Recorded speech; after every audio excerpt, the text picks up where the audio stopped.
The end is nigh. The end is nigh. Fucking run away. The end is nigh. The end is nigh. The end is nigh. The end is nigh. Run away. The end is nigh. The end is nigh. The end is nigh. The end is nigh. The end is nigh. Run away. The end is nigh. The end is nigh. That's it, lads. We're fucked. He's the fucking president. We're fucked. We're fucked. We're fucked. We're fucked. We're fucked. You're fucked. I'm fucked. We're all fucked. We are fucked. Enjoy bleeping that, Richard. You're fucked too. Now I know you might come and watch these videos to laugh, get away from your problems, laugh at a fucking pillock and a plastic crown and cape, but that's not gonna happen. He's the president. We're all fucked. I'm gonna remind you of that as I take a look at all the WTF moments from WWE SmackDown Live. But just remember, we're all fucked. We're fucked. We're fucked.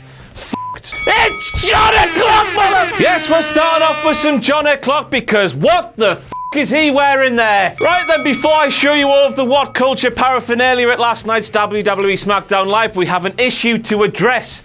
2 of my loyalist subjects had signs confiscated from them on their way into the arena. WWE, watch me. WWE are onto me. But they won't shut me up. They won't shut you up. Just keep taking them. F*** them all. Them all, but just remember we're all because Donald Trump's the president. But there's all the WhatCulture signs and John O'Clock shirts and WhatCulture paraphernalia actually made it into the arena, including one sign that said sick guy with an arrow pointing down to a crown. Just to confirm, I wasn't there, so that sign, it's a f***ing lie. Then we have another sign that said King Ross is not a sick guy. Once again, I'm a sick guy. I say so. Therefore, that sign's a f***ing lie too. And let's have a look at the utter tosspot that was holding that sign, Richard. Flash him up there. He tweeted me with the hashtag BX for life or some shit like that. And he literally models his entire look on Adam Blompier with that shitty haircut, the bloody comb over. But I do have to wonder whether he has the matching bald spot at the back to match. Who knows? He's a dick either way. Let's move on. Donald Trump's still the president. Yeah. The women on main event in SmackDown. WTF, motherfuckers. Well, I suppose that isn't really a WTF moment thanks to Charlotte and Sasha.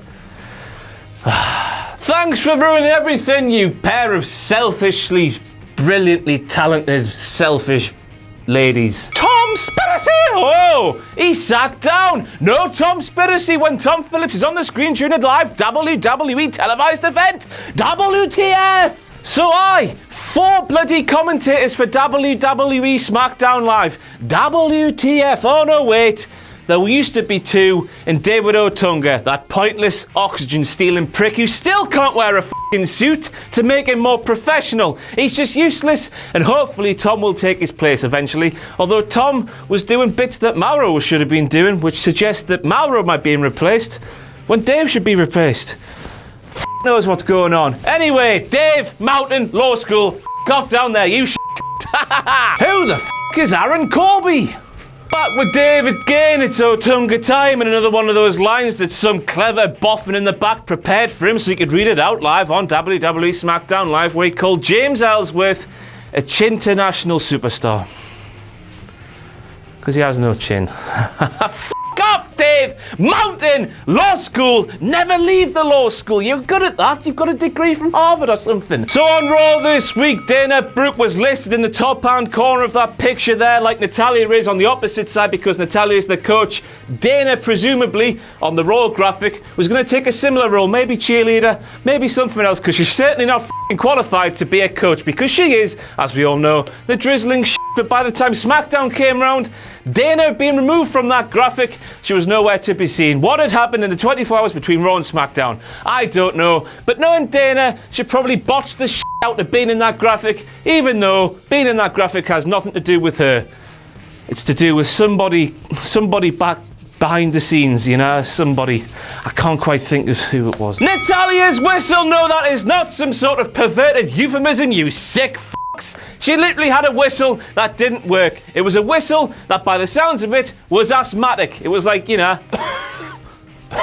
They should have just picked a f***ing whistle that worked. How hard would that have been? But no, asthmatic whistle didn't really work. Made Natalya look like a dick. Seriously, who the f*** is Aaron Corby? Now, I know a lot of these matches have been f***ing pointless, but Baron Corbin, not Aaron Corby, Kevin, you f***. has been built as a monster on WWE SmackDown Live. I know the matches he's taken part in haven't been diddly squat, but he's looked strong in them nevertheless. That was until this match with Kalisto, where WWE booked Baron not being able to walk across the f***ing apron, something that this sick guy here and all the athleticism I'm putting on show here could do myself. WTF. We've gone from a monster to a clumsy f***er who can't walk along the apron.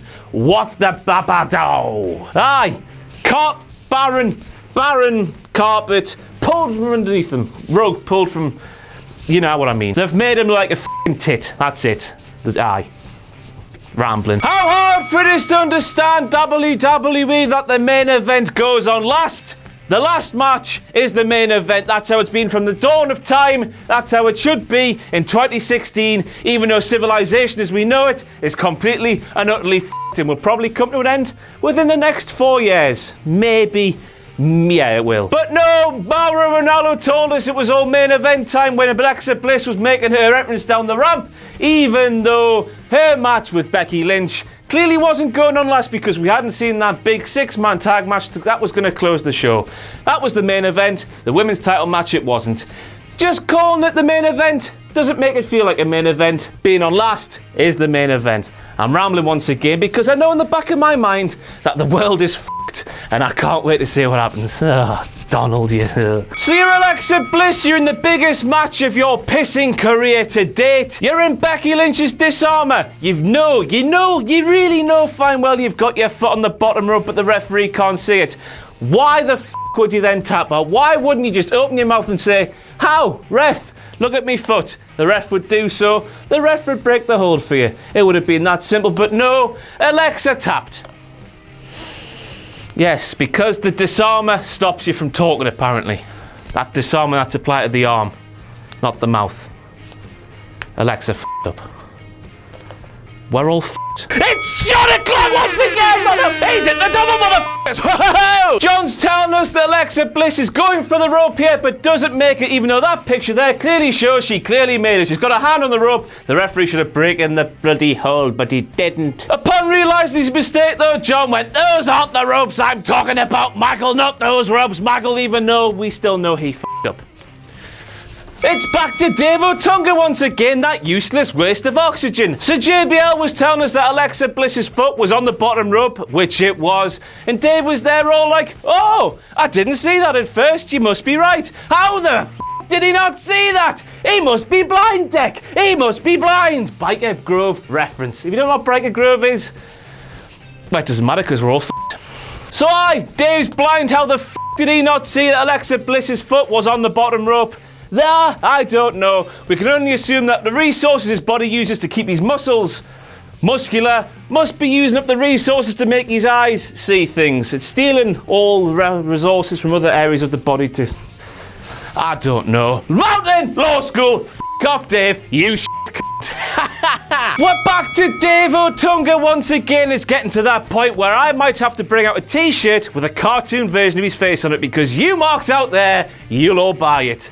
But when speaking about Apollo Crews, Dave asks, what can't this guy do? Well, where the f*** do I start, Dave? You useless prick. Apollo can't cut a promo. Apollo has zero charisma. Apollo can't stop pissing smiling. If I was to walk with a guy and said, "Apollo, your dog's deed," he'd still be pissing smiling like a psycho who's dead behind the eyes. There's an entire list of things that's wrong with Apollo Crews. Yes, he can do flips. Yes, they're impressive, but they mean all when you've got no charisma. So it's just, less flips, more charisma. That's what you need, Apollo. And then he called you Dave, but we got there in the end. That's the WTF moment. Apollo's list of shortcomings are so bad that he's jobbing to Jobber the Elf himself, Kurt Hawkins, on WWE SmackDown Live. That's how much nobody gives a shit about him. Charisma, you need some. Flips, whoop-de-f***ing-do. It's impressive when a kid flips into a swimming pool, not when a fully grown man flips for no bloody reason. Charisma, flips, nah. And we're back with Dave once again in the cartoon version of his face appearing on the t-shirt, edges ever closer. Dave claims that if he could do half the flips that Apollo Crews can do, he would have been a world champion. Quite frankly, Dave, no you wouldn't, you So what you've said there is you're further away from a world championship than Apollo ever could be. You can do half the flips that he could, which means you're in the ring, and we all know that you have less charisma than Apollo does, which means you have none. Therefore, we all know that statement you've made is a complete load of bollocks. But it's all irrelevant because, as we all know, the world is coming to an end and we're all f***ed. Right then, why the f*** is James Ellsworth's arm orange while the rest of his body is a horrible pasty white? WTF? WTF? WTF? He must have been fisting an Oompa Loompa, shoving it straight up its arsehole, assuming that Oompa Loompas do actually have arseholes to shove the fist up. I'll tell you what, children watch these shows, but I don't give a f***. Children, go to your mum and dad, get them together, ask what fisting is, and just let them explain to you what fisting is, because that's what James has been doing to an Oompa Loompa to make his arm that orange. Ellsworth wasn't holding the tag rope, therefore his hottest of hot tag shouldn't have counted. But I bet Kane and Dean Ambrose, his partners in that 6-man tag match, were happy, because if he was holding that tag rope, it would have been covered in the juices of innocent Oompa Loompas. Once again, children, if you don't know what fisting is, don't Google it, because I won't give you the right answer. Only your parents know. Go and ask them. Just please go and ask them, and then let me know how that conversation goes. Fisting Oompa Loompas. So then, after Baron Corbin stormed off, and after Baron Corbin somehow failed to walk across the apron, meaning he's now injured for a f***ing long time, Shane McMahon is the man to replace him on WWE SmackDown live stream at Survivor Series. Do you remember when the new era was supposed to be about the superstars and about the general managers and the on-screen authority figures? I do. That seems to be a very long time ago now. But at the end of the day, everything I've been through in this video is irrelevant because humanity is f***ed. I've been King Ross, you've been my lost subjects. I'll see you soon. Maybe. The world might have ended by the time I need to film a video next. There might even be a studio or a kingdom here for me to work in. Who knows? We're all f***ed.